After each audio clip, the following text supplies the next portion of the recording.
Assalamualaikum warahmatullahi wabarakatuh. Om Swastiastu, Namo Buddhaya, salam kebajikan. Baik. Kami selaku tim pro dalam mosi debat kecerdasan buatan artificial intelligence generatif seperti ChatGPT lebih banyak memberikan dampak negatif terhadap perkembangan kritis dan akademi mahasiswa. Tapi sebelumnya kami menyampaikan argumentasi kami, izinkan kami memperkenalkan diri terlebih dahulu. Saya Chandra Haji Firmansyah selaku pembicara 1. Saya Maulana Raffi Anwar selaku pembicara 2. Saya Fitriani Dwi Lestari selaku pembicara 3. Pertama, mosi yang akan disampaikan adalah pendapat daripada pembicara pertama.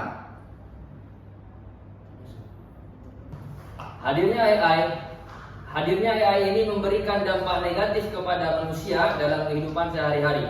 Kurangnya bersosial menjadi hal yang urgent dalam kehidupan sehari-hari, dan juga kurangnya berdiskusi, bertanya kepada guru, jujur dalam mengerjakan soal, memanipulasi orang lain, dan juga mengambil data orang lain. Dalam bidang pendidikan, AI berdampak negatif karena banyak murid yang menggunakan AI sebagai media pembelajaran, mengerjakan soal tanpa harus berpikir, dan hal lain yang dapat mempermudah murid dalam pembelajaran. Akan tetapi, hal seperti ini menyebabkan tergerusnya peran guru yang bertugas sebagai fasilitator dalam pembelajaran, dan juga menyebabkan menurunnya nalar kritis murid. AI sebagai alat untuk mempermudah segala hal, maka menurunnya kemandirian belajar menjadi topik yang sangat perlu dibahas secara serius karena mempengaruhi pada sisi psikologis murid. Bergantung kepada AI dapat mempengaruhi motivasi intrinsik murid dikarenakan rasa puas tanpa harus belajar yang biasanya hanya menggunakan AI sudah teratasi.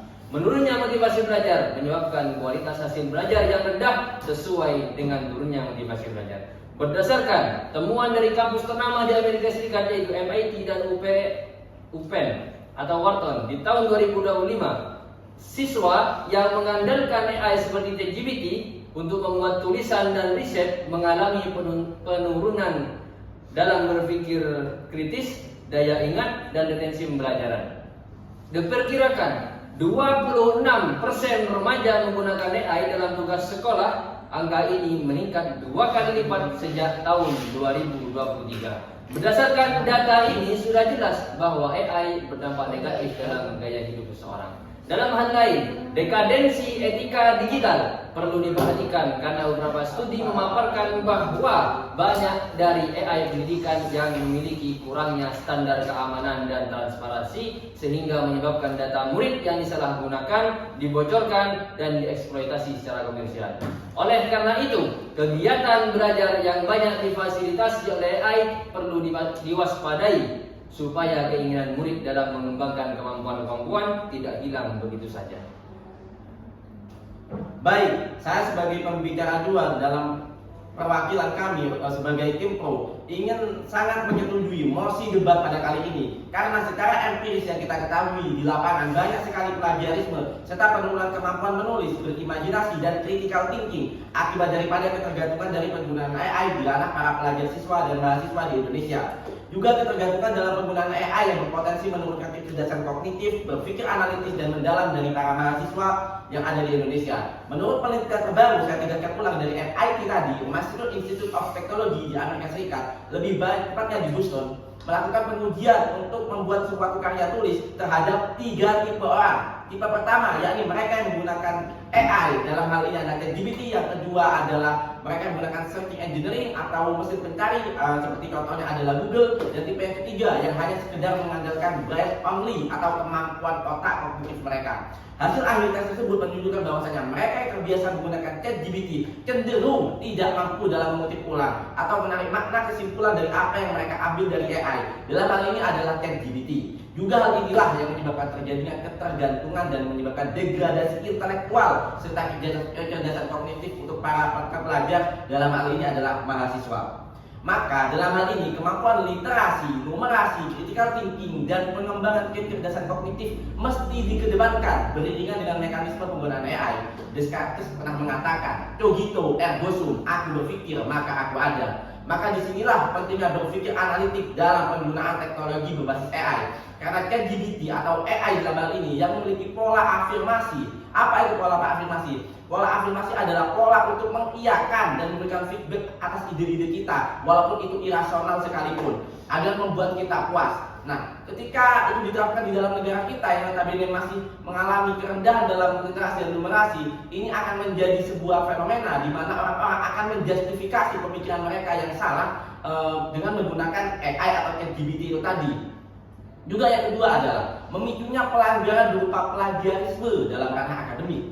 AI memang betul memudahkan dan memberi sebuah efisiensi waktu dalam hal kepenulisan dan pencarian data terbaru. Tapi secara empiris di lapangan banyak kasus-kasus plagiarisme dalam penulisan karya ilmiah itu terjadi. Banyak mahasiswa yang cenderung lebih memilih jawaban instan tanpa riset dari sumber mendalam dari apa yang diperolehnya dari AI. Inilah yang menyebabkan inkompetensi dalam hal akademik bagi para mahasiswa bahkan setelah mereka lulus sekalipun. Maka membangun kemampuan membaca dan literasi dalam menganalisis jurnal, makalah, dan berbagai karya tulis ilmiah lebih penting dititikberatkan karena hal tersebutlah kita bisa mengetahui dan menghindari pelanggaran akan plagiarisme.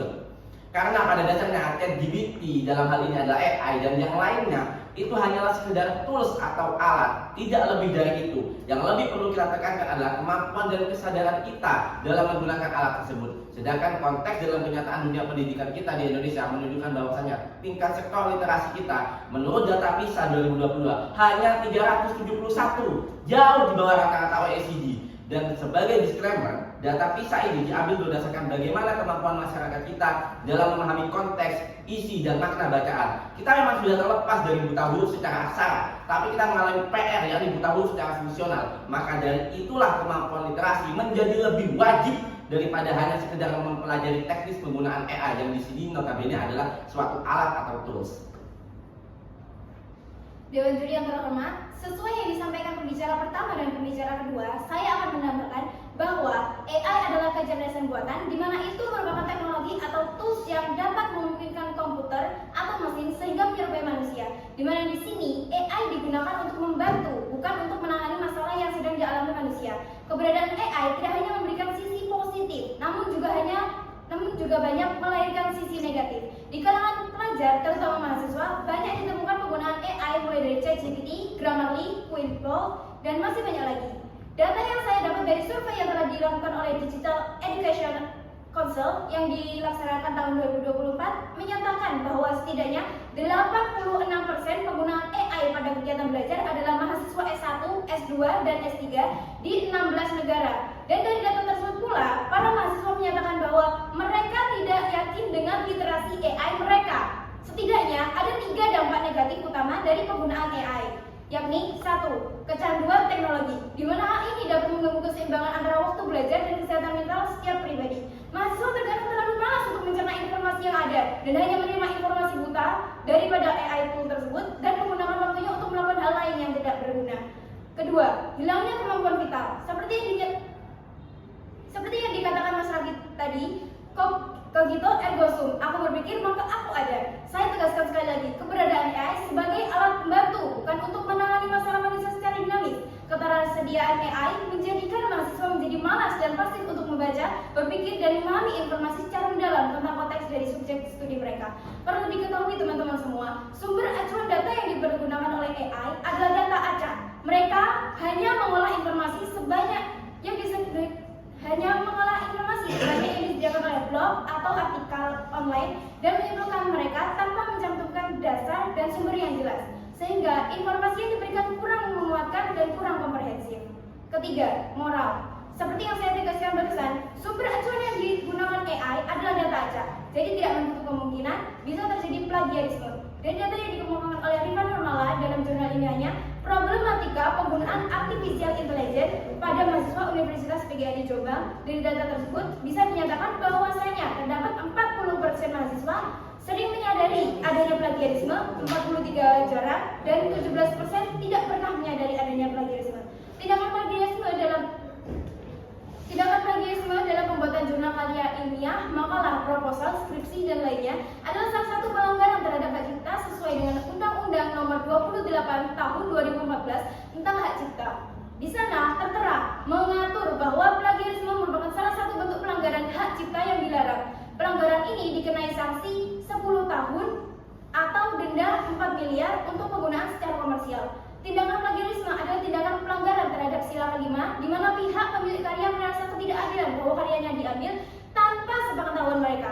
Jadi, sekali lagi saya tegaskan, AI adalah alat untuk membantu, memudahkan, mengimplementasikan informasi sehingga kita dapat berpikir lebih kritis mengenai informasi yang telah disediakan. Copy paste bukanlah hal yang wajar dan tidak sepatutnya diwajarkan. Jadi lebih penting sebelum kita menggunakan AI, alangkah baiknya kita tumbuhkan terlebih dahulu kesadaran kita mengenai literasi, numerasi, dan kognitif sehingga kita tidak terbawa arus teknologi dan merugikan diri kita sendiri. Pembelajaran dan penggunaan AI harus seiring dengan kemampuan literasi dan numerasi sehingga kita dapat memilah informasi yang komprehensif. Di sini saya meminta saran kepada semua audiens. Menurut data dan materi yang telah kami sampaikan, sebagai tim pro, kami setuju betul bahwasanya AI berdampak negatif. Sehingga menurut kawan-kawan semua, sudah layakkah penerapan AI di Indonesia, terutama di sektor pendidikan, dan perlukah ditekankan mengenai pembuatan peraturan khusus tentang penggunaan AI? Karena melihat dari peristiwa yang terjadi, penggunaan AI di Indonesia masih disalahgunakan dan menciptakan dampak yang buruk. Mahasiswa terdidik pun kurang selektif dalam menerima informasi sehingga sering terjadi plagiarisme dan pada kasus yang lebih tinggi dapat memperosotkan daya berpikir otak. Kami Baik, itu tadi argumentasi dari kami selaku tim pro, dan terima kasih kepada Dewan Juri yang sudah memberikan kami kesempatan dalam menyampaikan argumentasi kami. Sebelum mengakhiri ini semua, izinkan saya mengutip salah satu kata-kata dari Tan Malaka. Sejatinya kematian itu bukan semalam tanpa makan, melainkan sehari tanpa berpikir. Sekian dari kami. Wassalamualaikum warahmatullahi wabarakatuh.